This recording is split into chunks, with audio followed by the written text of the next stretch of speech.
ইঁচড়গুলোকে ভালো করে কেটে নিয়েছি, কেটে জলে ভিজিয়ে রেখেছিলাম। ইঁচড় আলু প্রেশার কুকারে সিদ্ধ করে নেব। এবার আদা রসুন পেঁয়াজ পেস্ট করে নিয়েছি। চিংড়ি মাছগুলোকে ভেজে তুলে রাখবো।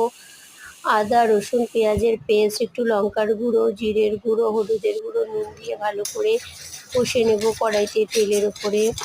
কষা হয়ে গেলে মশলাটা, টমেটো পেস্টও দিয়ে দেব। তারপরে সিদ্ধ করে রাখা ইঁচড় আলু দিয়ে চিংড়ি মাছগুলো দিয়ে কিছুক্ষণ নাড়াচাড়া করে জল দিয়ে ফুটতে দেব। এইভাবে আপনারাও তৈরি করতে পারেন ইঁচড় চিংড়ি। এটা একটা দারুণ লোভনীয় রেসিপি। তৈরি করতেই পারেন ইঁচড় চিংড়ি। আজকে রইল ইঁচড় চিংড়ি।